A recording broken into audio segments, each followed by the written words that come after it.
Hey there. We would like to open this by thanking some people like Tedador, like Robert Lutzner, like Sean Holloman, Daniel Mesa, and Matthew Bariza. All of these are people who have gone to patreon.com/Duckfeed.tv and kicked in some money. It really helps us continue doing these shows. We appreciate everybody who has done so in the past. Once again, patreon.com/Duckfeed.tv.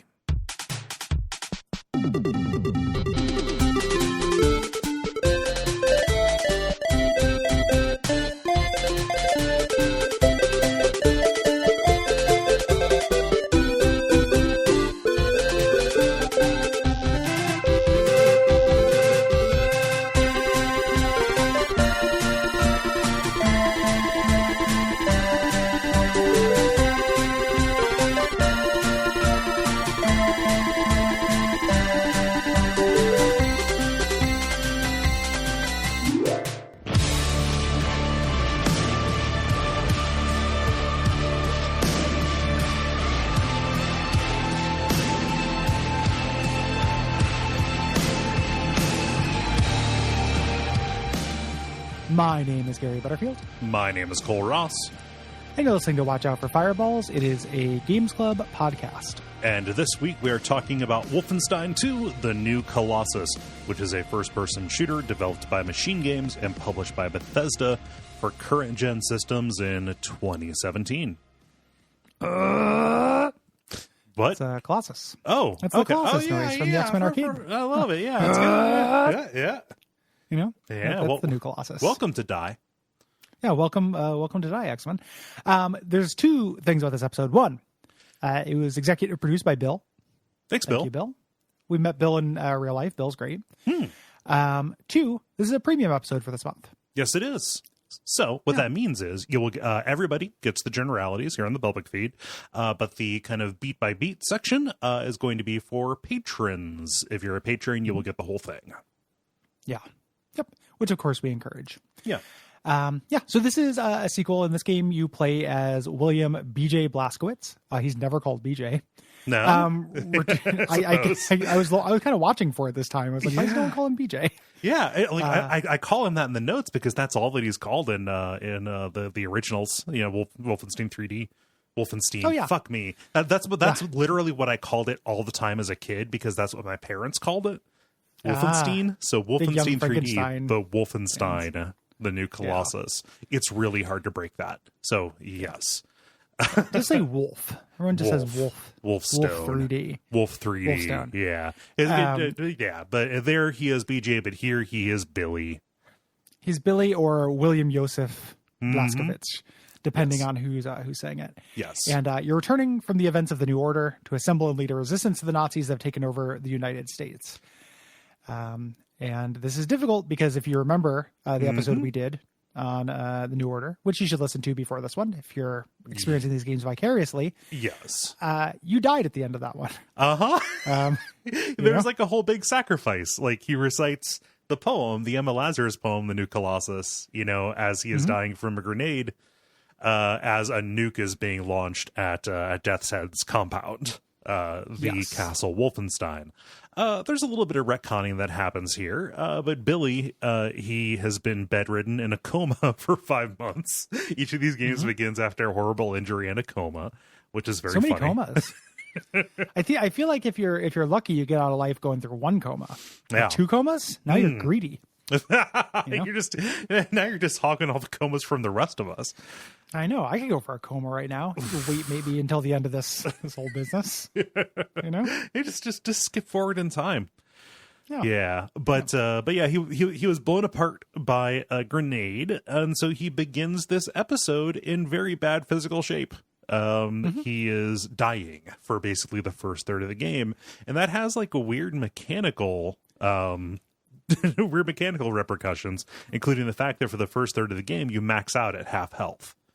Yeah, there's 3 different mechanical states you go through in this game. One of the things that's really interesting about this, and you know, again, we start with thesis statements a lot of the time, is that I think that this game is weirdly like significantly less fun to play than the New Order, but also better like mechanically and narratively integrated. Yeah. Like the stuff with the different body states you go through, which we'll talk about, is actually really kind of deft and good. Mm-hmm. It's like the level and encounter design isn't as good. And to me, it makes it suffer. Like I have never, we'll talk about a lot about the narrative. Like the body of this episode is going to be mostly talking about the story stuff, in part because the gameplay is no great shakes. Yeah. In part also because the story stuff's fucking astounding. Yeah. Like, it's not to like jump ahead notes, but it's like this is my experience. A lot of people describe playing shooters as this thing where they get through the shooty parts to get to the next story bit. And I've never done that. Like I've usually rejected that, like if I'm playing Half-Life 2, like I'm there for both. Yeah. And this game, I am working for the fucking weekend. Like I want the next little bit of narrative because it's so goddamn deft and good. I like this crew so much. It's so well written that you just kind of have to shoot through these things.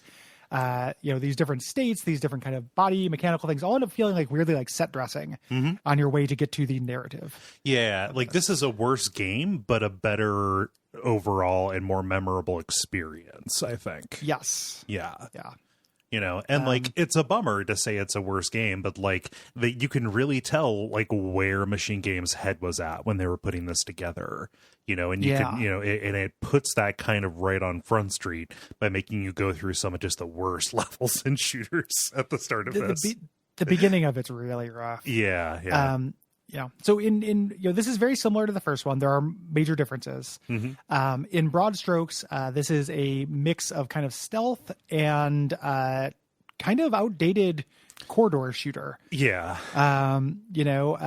Non-cover system based shooting. The trick that they repeat from the first game and use a lot is encounters have areas where it is stealthy. There is a commander enemy who will summon waves of enemies, and your job, your goal, even though this is difficult, is to stealth up to the commander and kill them, and then clean up his kind of the regular patrol before he can get off an alarm and turn it into a big exploding, hectic, dual wielding shotgun nightmare. Yeah. And it's hard to explain why, but I found this game to be harder than the new order. Yeah. So I started on it's the new ardor from Wolfenstein. Oh, my love, Wolfenstein. Yeah. No, I started, because they give you 2 medium difficulties, which is nice. So it's like, medium for experienced players and medium for casual players. About a third of the way through the game, I had to bump down to the medium for casual. And then for the last encounter, I had to bump down to, can I play daddy? In order to make this happen. It's fucking brutal. I never went through on my first playthrough. I started on medium for experienced, and was there until about the last third. Yeah, and then switched to the second easiest mode. And then for this one, I was just like, I got nothing to prove. I beat this game before. I'm just gonna go through on the second easiest mode. Yeah, and the second easiest mode is a normal mode. Yes. Like in this game, like they are really weirdly mislabeled. It feels like. This is a much harder game. Yeah. Enemies spot you way more easily. You die very quickly. It doesn't take very much to get you. Health pickups are few and far between. It's very difficult to determine where shots are coming from. There were lots of times where somebody was just unloading a shotgun into my back and I didn't realize it. Yeah. That is such a weird, that's a problem that has been solved in video games, I feel like. And I would love some kind of standard for that. Yeah, because that's a consistent bugbear, in video games. And in this game, it's a huge problem. A lot of times, what happened to me, it was because an enemy was on a different z-axis. Yes, like an enemy is shooting me through the grates in the, in the floor for them, and I'm like, well, that fair enough, but also I don't know, show me, I want a standardized death cam. Here's what killed you. Yes. In any video game, here's how you died. In addition to a clearer, arrow on the screen, the red arrow that shows you, hey, this is the direction, and maybe alter it for above and below. It's I understand maybe, it's not realistic to have all of that information perfectly, but also, I don't know, prize fun over realism, and there are lots of options. Give people who want to turn that off the ability to turn it off. I would argue that this game is not very concerned with realism. No. Explain. Please make a case by case point. How do you figure? I think that to its credit, right? So like when it makes those nods towards realism, which it does in a couple ways in its stealth system, it's to its detriment. Yeah. Like the ways in which this is outsized and prioritizes fun in the narrative, it does the opposite in the mechanics. Yeah. And it's weird. Yeah. It ends up being a weird experience because of that. So you got, and we'll talk about that more in detail, kind of like encounter based on like how that happens and why that happens. Yeah. Yeah. But in broad strokes, like the things that contribute to it, you got like a segmented health bar. So you have some regeneration. You've got an armor system. You do those through pickups, not through resources. Yeah. You get those from the environment. You have weapon customization for yourself, but it's a little bit different than before. You do there are like the weapon perk system where it's like kill 3 dudes while doing a slide to get things, but you also just straight up pick up weapon upgrade points more frequently, and there's kind of a greater emphasis on that. Yeah, you have more options as opposed to just like getting an alternate fire. You can upgrade a single weapon multiple times, and these are by and large pretty meaningful. Like suppressors are really important. Like the nail gun upgrade to the machine pistol is the nail gun thing is great. I love it. Yeah. Sounds really good. Yeah. So the first game, you had a special weapon called the laser Kraftwerk. It was kind of this laser gun that was upgraded over the course of the game. It kind of started as something that lets you destroy particular surfaces in the game. Here, that is actually replaced and really, really scaled back. You are given the Diesel Kraftwerk, which is like a sticky bomb thrower, like a grenade launcher kind of thing. And instead of having upgrades that come to you over the course of the story, it's just a regular weapon you always carry around that will blow open certain things, but you just upgrade it as usual, right? Yeah. This is and this is, instead of being a smaller laser that you hold to cut things, this is just one big laser blast that will melt whole walls and stuff. And it plays a dubstep drop. It is when it does it.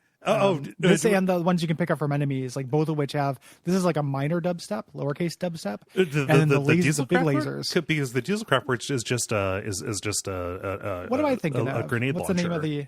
What's the name of the replacement for the laser Kraftwerk? I never picked it up. I don't know. Like there's the heavy weapon one that does play the dubstep drop.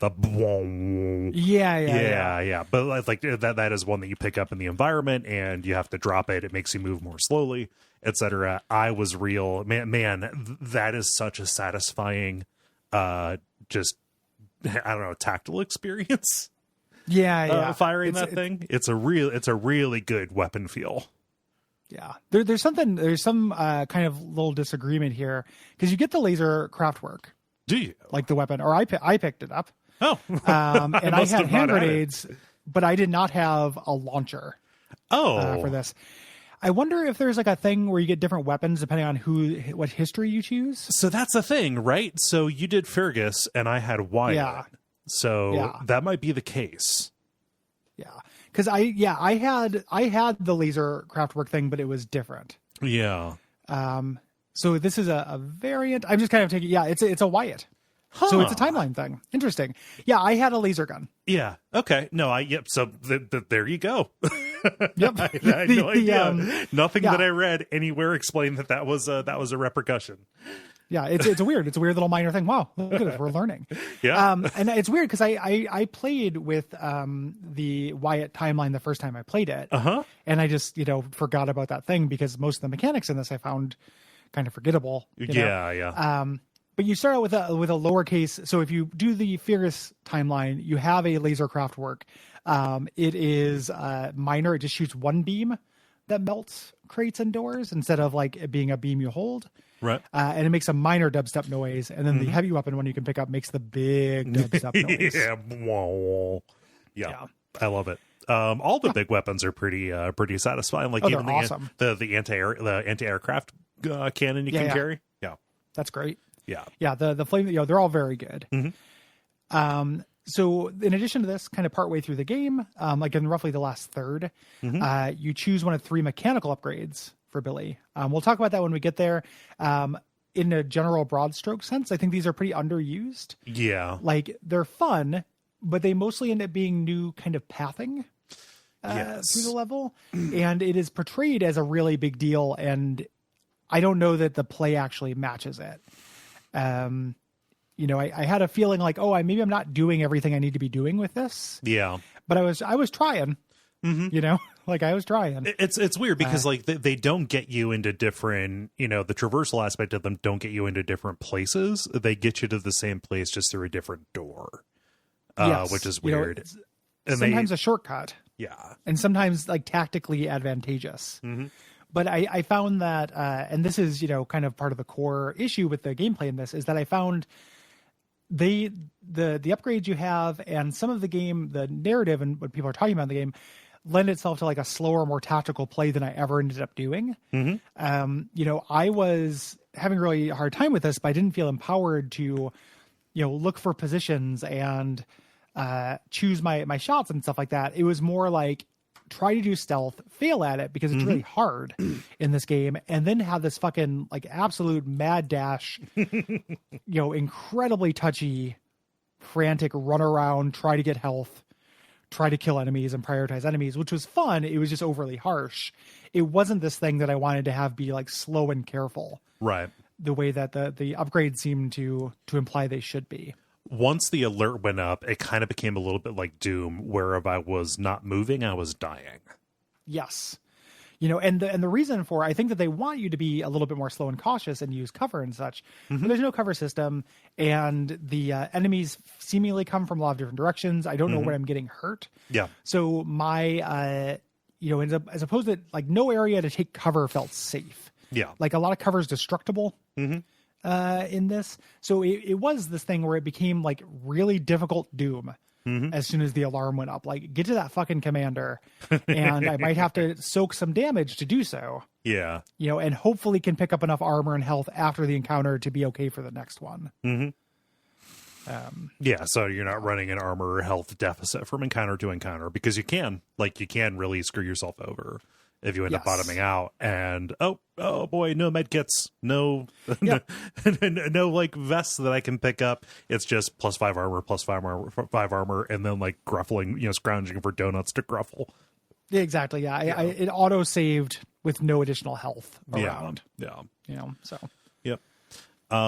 So there are lots of collectibles here that is similar to the first game. Some of them are just documents you can pick up, which are always really good. They're like records you can do. Enigma codes come back, but they actually like work them into the play, which is strange. Yeah. They drop off of every commander. They're not just hidden in the environment, and you can use these on the Enigma machine on your U-boat that that the resistance commandeered.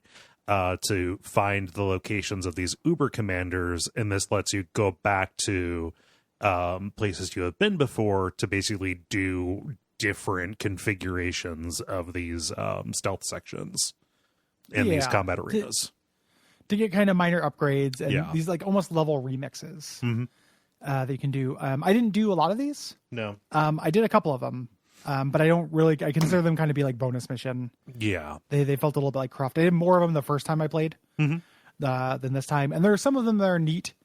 One specific one that I want to talk about that I think is clever.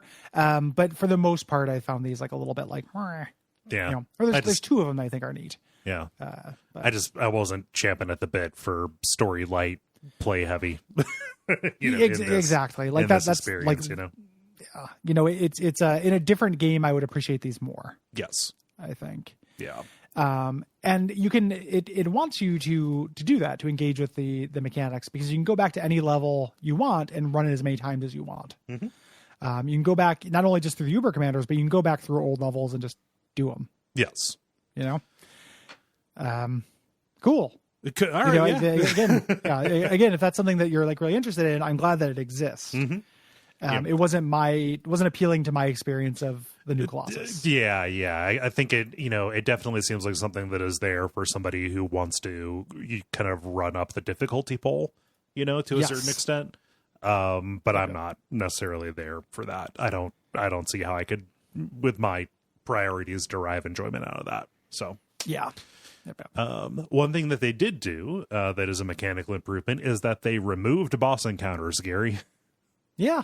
The end, there are some unique enemies you fight at the end. Yes. There's kind of like a double trouble enemy, but it's mostly like wave based, encounter based stuff. There's no like London Monitor horse shit. Right. Which is good because those were bad. Yeah. In the new order. And people were disappointed at that they decided not to do it.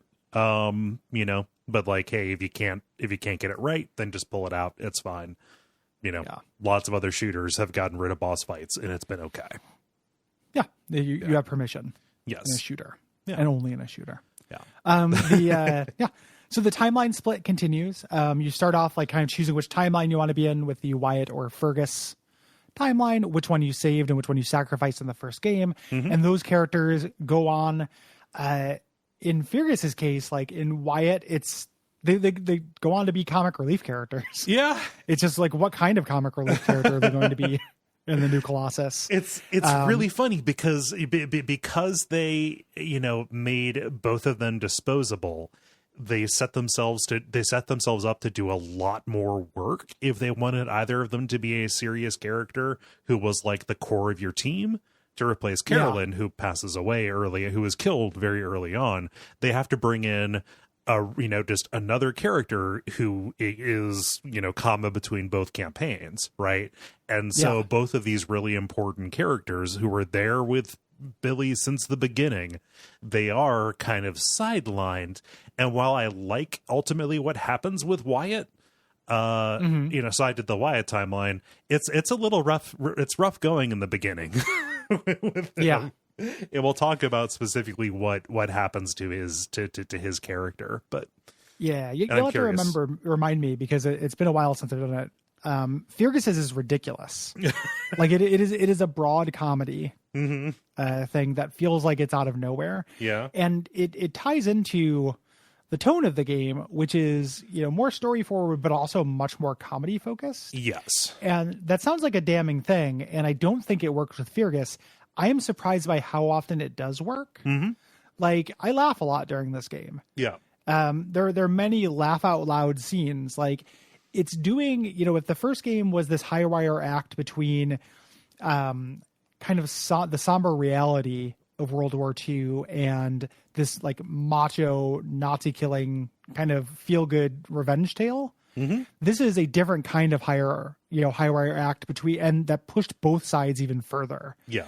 So the kind of somber, not only are we dealing with the somber reality of fascism, we're also dealing with the somber reality of collaborators. Yeah. And, permission through, inaction and stuff, which is a way more profound and serious thing. And we're dealing with other populations, yes, that deal with this. We're dealing with kind of a condemnation of America in this that is a bigger thing to lift. And on the other side, instead of just being balls to the wall action, which is pretty easy to do, we're doing really wild sci-fi, like more wild sci-fi, bigger laughs, like bigger goofs and stuff. And it still manages to do it. And it's still very impressive to me. Yeah. Like, it's a weird thing. Like, the mechanics of this game are way worse. It is less fun to play. I like the story significantly more than the first game. And find, again, I was working for the weekend, like, found myself playing for the cutscenes. Yeah. Which is wild. That's not usually how I play. Yeah, that is way out of character for you. Yeah, super out of character. I've been replaced by a scrawl sometime. So so that story forwardness is going to be most of what we talk about, and it's like uniformly excellent. It's a weird thing where I think that like the voice performances and characterization are some pretty almost best in class kind of shit going on in this. Like, how good is Grace? Grace is so good. And like, Horton, I love Horton. love Horton. He's a really good addition to this. Like, so much of what they bring in is really, really outsized. Like, it's basically like a cartoon version of, okay, they've got a representative from every population group that would have been oppressed under the Nazis, and here you just have like an avatar of them who is expressing that in the kind of broadest, loudest sense. But you root for every single one of them. It's a weird thing that it would be very easy to make this not work. Yes. And what's interesting, like when we talk about development, we'll talk about that a little bit as well, is that this studio, I've talked about it before, as if they do have different teams. Yeah. Like they have a gameplay team and a story team. Right. And that is so evident. Like once you know that, it just locks into place. And like the story team are doing some of, again, the genre's best work right now, I think. Like, and I know that's a big exaggeration. Like, I haven't played Disco Elysium yet. I know that they're higher minded games. I think for what this is trying to do, this is just some of the most like deft and like really pretty exciting kind of writing and characterization that's going on in modern games. Yeah. Incredible shit. No disagreement here. No. Yeah. So Billy, ends up being incredibly well characterized and deep, way deeper than you might think. You get to see a lot of his past, and we had a lot of good stuff to say even about the New Order's version of Billy. Just in terms of, again, walking this tightrope between this really macho kind of execution. he exists macho outwardly, but we get a real good sense of him being, just kind of this sensitive, almost like poet warrior kind of guy. Yes. As well, mostly by getting a lot of his inner dialogue here. Here we get a lot more of his past, and we kind of get we get a broader picture, because we are returning to America, of where his values come from and why he stands athwart Nazism, because he saw the roots of it as, far back as his childhood and his family. Right. Yeah.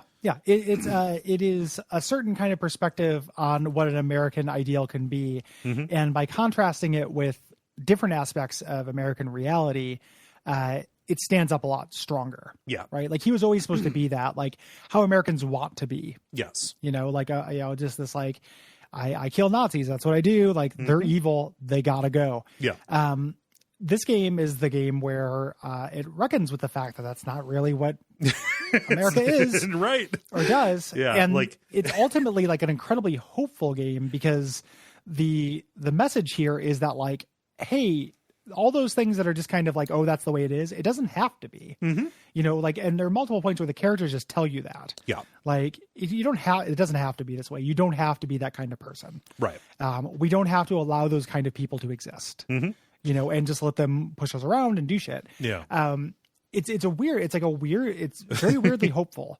Like I ended up being like very heartened by this game. Yeah. And I'm not feeling too great about America right now, but I think what this puts forward, is something that I generally feel as, a beaten down idealist, which is there's a promise that we have never fulfilled, but that means, that doesn't mean it's not worth trying to fulfill it. And Billy kind of exists as, like, in fiction, a fictional actualization of what America says it is, which is good and a nice escape, even if it is kind of pure fantasy. Yeah. The work continues. Yes. Is kind of what you can take from this, even though this is, it could have been a much more direct, just kind of cathartic, like, hey, isn't it fun to kill bad people because they suck, and here's ways that they're currently sucking. It could have been a lot less complicated of a view of that. The fact that they added the kind of complication to that made it be a little bit more resonant to me. Like, I'm also not particularly hopeful about America right now, but the kind of things that this game posits are uniquely American, that I don't feel like are American ideals of this, are things that I think are part and parcel with being a good person. Yes. And I think that there's a lot that this game kind of says or pushes forward with being a good person, and the kind of person who, like, understands the difference between right and wrong and does not tolerate wrong and fights for right. Yes. as something. And that's something that I really resonate with as somebody who, is put on this earth to try to be a good person. Yeah. It doesn't mean I'm always successful, but that's what I'm here for. Right. Generally, you want to be incompatible with injustice, right? Yes. Yeah. And this ended up being a really weird game because this hit, at a specific time, announced in June 2017, released that October, and the development, went fine and was not intentionally, it started before Trump's election and, the sexy new face of the alt-right. Let's have Richard Spencer on TV. Right. Yeah. Let's give all of these chuckle fucks MIT profiles. Right. Yeah. It came before that, but that ended up making this a day one purchase for me because I was feeling an intense need for that kind of like catharsis and commentary. And even like, I believe that this was not specifically meant to comment on it. It's fucking prescient though. Yeah. I mean, we talked about that when we talked about the New Order. Like, this was, a game that was unabashedly taking joy in killing Nazis before people who've never punched anybody in their life were making memes about punching Nazis on the internet. Yeah. Before I bought a shirt that says that. Right. And this is like some of the dialogue in this is so deft in terms of commenting on that. Like there's a part where two soldiers are saying like, well, if they use violence to overthrow us, they're just as bad. And like making that argument to each other. Yep. And then you get to walk up to them and use a hatchet in their neck and be like, no, I reject. Yeah. I reject that point with this hatchet. Yeah. I reject you. Here's the thing. My actions are violent and your ideology is violent. Fuck you. Yeah, exactly. There's a difference. It's not violence does not exist in a vacuum. You know? Yeah, shit. And then like I love that conversation so much because right after it they talk about hoping they get assigned to the same death camp so they can still hang out. It's like very funny. Like it's really on the nose. Yeah, but it's very hilarious and it's the kind of shit that you before we successfully no-platformed Richard Spencer into oblivion. Right. It was the kind of thing that you would see. Yeah. And people would actually make that argument. Like it's really amazing that this was not made with the times it was released in mind. And I think it shows a finger on the pulse of like the trajectory. I mean, and also it's rooted in history too. Like the things that this, so this is basically an expansion on a conversation that happens in the first game, basically where Jimi Hendrix, a character who's only in the Wyatt timeline, kind of upbraids Billy for, taking pride in America when America was the model for Nazi Germany in a lot of ways, specifically Jim Crow. So like, I think that they had their finger on the pulse just because they observed some very fundamental truths about America as, partially a white supremacist experiment. And so I think that it's not like a broken clock thing. It's a very well functioning clock that happened to line up with the times, and they just nailed it. They nailed it because they had the right perspective on it. Yeah, it's pretty cool. Yeah, and the marketing, they said they didn't mean to, but the marketing leaned into it. Yeah, to controversy. Because that's the world we live in now, and was definitely the zeitgeist in 2017. And what's funny is like a lot of it's like really hokey, like putting the game out with a tagline "Make America Nazi Free Again" or something like that. Like that's just bad. Like, it's not that I disagree with it or whatever, but it's like, I don't know, it's just not that clever. Well, and it feels a little bit like opportunistic. Yeah. But the truth in it came from, hundreds and hundreds of Twitter replies to that saying, don't make your game political. Yeah. And it's like, it illustrated its point, that like the window had moved to where like, it is a controversial thing to say this. And, and I understand, before somebody in the audience responds to this, I understand that the people replying, some of the people responding negatively to that were responding because they were saying you can't compare Nazis, then to Nazis now. And I would say you can, because they, marched on Charlottesville with torches and killed somebody. Yeah. And, Richard Spencer, who is talking about this like weird, gentle form of eliminating black people from the country, like, is it better than what happens in this game? Is it? Yes. But there's a terminal velocity of darkness where like at some point it's all fucked. Yeah. Like, I am not down for a gentler, less violent form of genocide because the operative word in that is genocide. Yeah. So the hairs that these people were splitting when they were complaining about that were fucking misguided, and they were bad people to be splitting those hairs. Like, that shit sucks. You know, they're just like, they're saying, oh, just because they're saying the same things doesn't mean you can compare them to things that actually happened. And it's like, no, it's worth criticizing that because it all leads to the same place anyway. And guess what? A lot of the people who were raising that point would also have been on the bad side of this kind of thing coming up too, because fascism, white fascism specifically, is it's a suicide cult. Eventually it will chew through even the people who support it. So fuck you. Yeah, and this game shows that as well. Yeah, like, and again in really deft ways. Deft ways. Like if I'm going to say death so many times in this podcast, I should really learn how to pronounce it.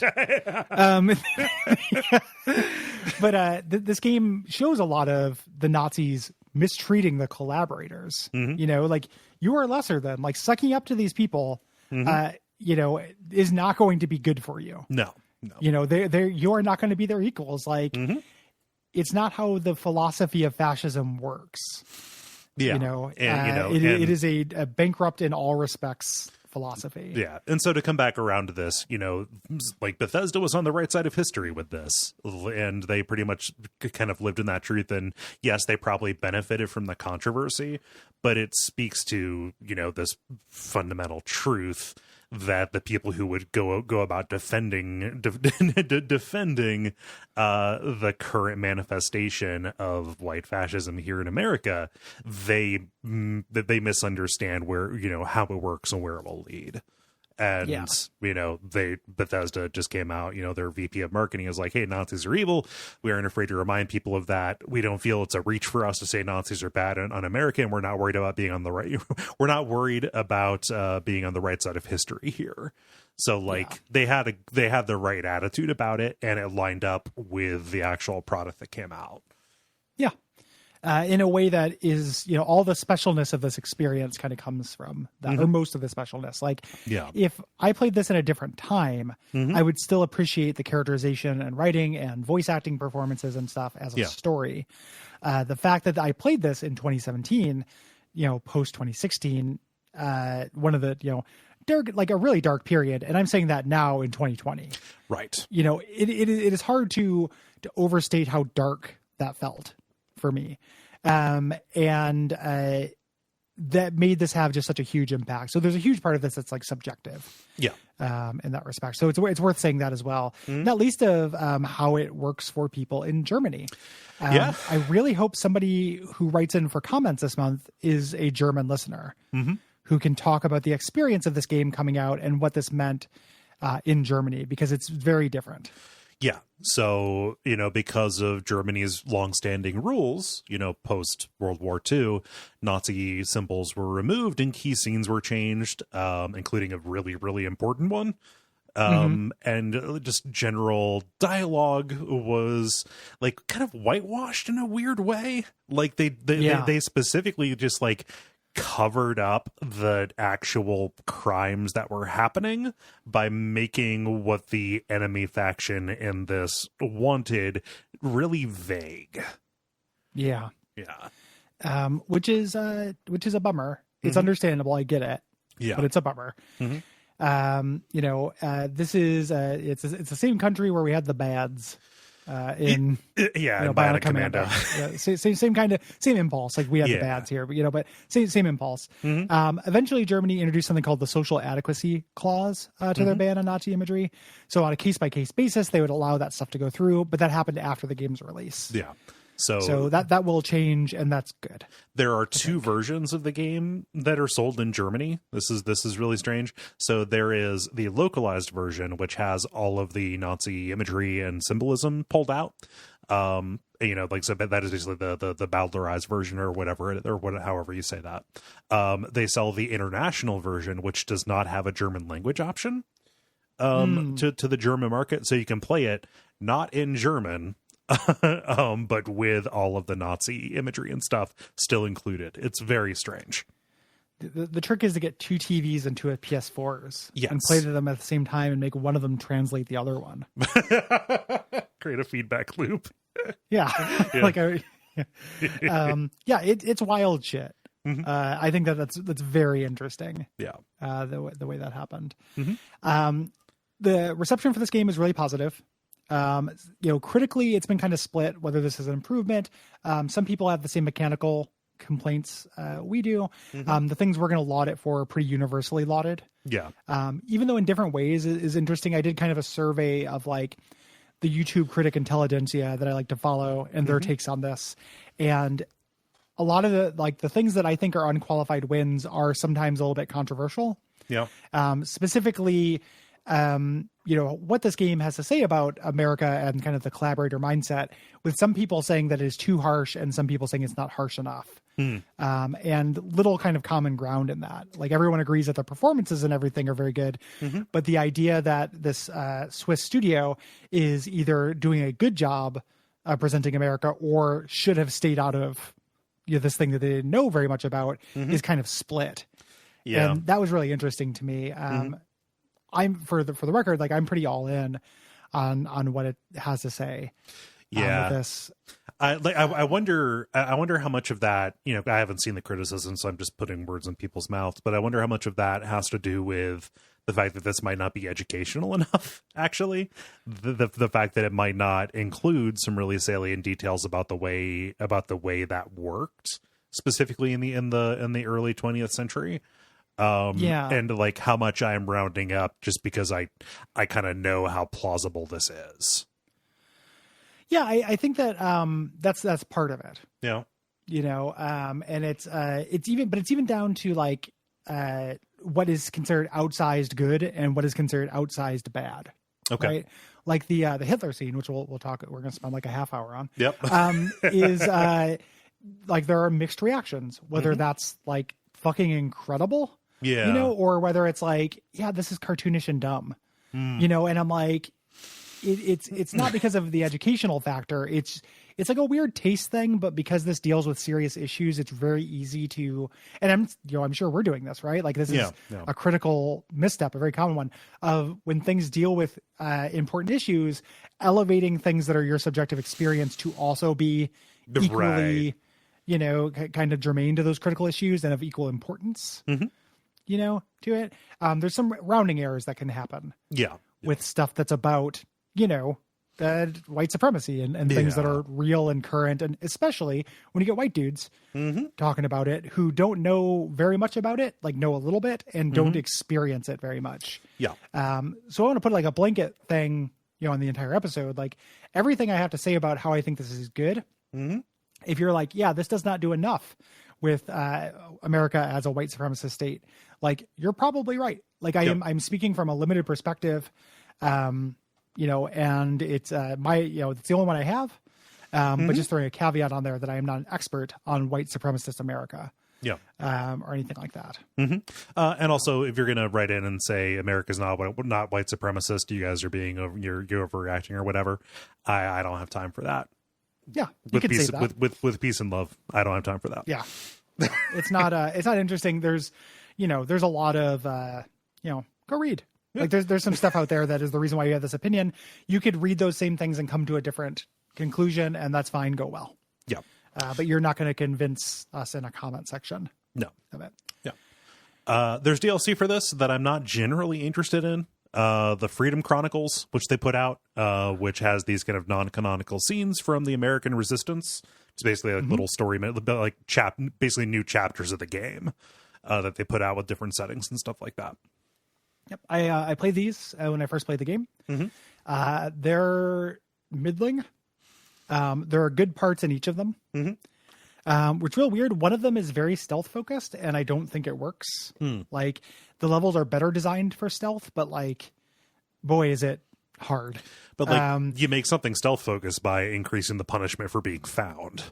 So exactly. Like it's you have to be stealthy, but also it just ended up being a lot of reloading. It was not great. My favorite one of these is the football player, which also deals with with Black America, it will be up to everyone's cup of tea specifically, or their perspective, whether it does enough with that. Yeah. But I thought it was interesting, Yeah. like the things it does with it. It also, they're each based around one of your upgrades to your suit, and it does the best one, the ramshackles, the football player. So that is my favorite of those, because you can use it in battle and trample enemies. Oh yeah, in the middle of a melee. Nice. So, yeah. So we did that episode about the New Order. Arcane has released and developed and released a kind of sidequel to this called Wolfenstein Youngblood. Which is a co-op game where you play as Billy and Anya's twin children, fighting along with the Paris Resistance. It's like the only Arcane game I haven't played. I'm just waiting for it to go on sale so me and Derek can buy it and play through it. I'm interested in it. Perception is mixed. It's one of those things where the things people said that they liked about it sounded like things I would like. Yeah. And the things people complained about didn't sound like things that would bother me. So I know that's not good criticism. It just kind of, it's enough to make me interested in playing it. It looked interesting to me aesthetically. So whereas this plays with like 60s psychedelia, by this I mean the new Colossus, Youngbloods, because it takes place in the 80s, kind of ups the aesthetic to that era as well, which looks pretty cool to me. I'm interested in it. But arranging to play stuff on co-op is hard, especially when you don't especially when gaming is a mostly solitary activity for you. Yeah. Yep. Yeah. I love co-op more than competitive, but also my primary mode would be solitary activity. Yes. Yeah. Video games are only for you. I already schedule enough things. I don't need to schedule a play session. No, just for us. Yep. Video games are for solo. Yes. They also put out a VR game / experience thing. Arcane worked on that alongside the Youngbloods, called Wolfenstein Cyberpilot. It's like a kind of a prequel to that, where you are playing as a member of the cyberpilot. Yeah, some kind of cyberpilot. You're playing as a member of the Resistance, who is basically hacking into and controlling the Nazi mechs and robots that you find. It's a lot of like rampaging down streets and shooting people. It's a little bit like a rail shooter.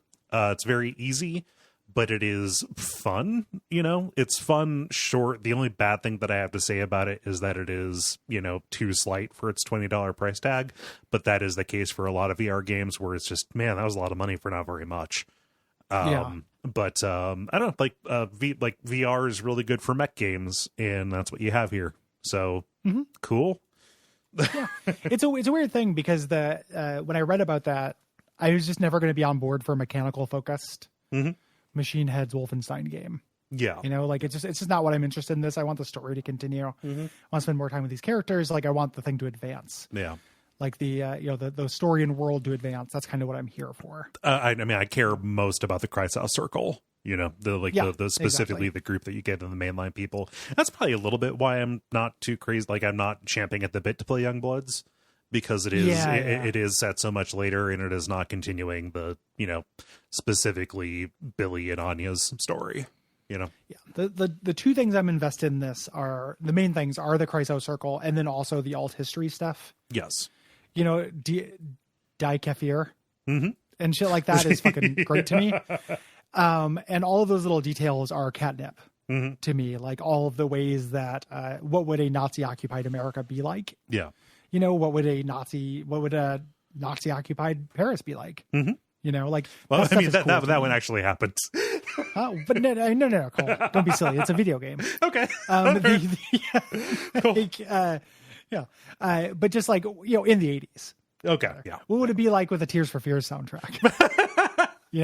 But what if everybody wants Tyrion, whatever Tears for Fears in German is. Yeah. I think it's Der just Tears for Kommissar. Fears. Don't turn around. Der Kommissar's in town. Oh yes. The actual 80s Nazi. It's not about Nazis. I don't think actually. I don't know Falco. Jeder will die Welt regieren. Everybody wants to rule the world. There we go. Yeah. Something like that. Yeah. No. Thanks. Cole's just showing off his silent keyboard again. Oh man. As per usual. So that's the main episode, or the generalities here. If you are listening, or if you're hearing this, you're on the public feed, join the Patreon at $5. If that seems like a lot, understand that you get not just the rest of this episode, but every premium episode that we have done for this, in addition to whole shows like Unfilmable, Bonfireside Chat. Bonfireside Chat. Yep. It's more than a year of these. So, some people get cranky about that. And they're like, oh, they put their best stuff behind a paywall. It's like, well, save up $1 a month for 5 months and then just listen to all of them. It's okay. We got to make a living, folks. Yep. So we appreciate the people who decide to try that and do that. If not, hopefully you feel good about we put out something every week. Yes. On this feed. So, and still getting something every week. Yeah. So we hope to see you there. It's patreon.com/Duckfeed.tv. Thank you.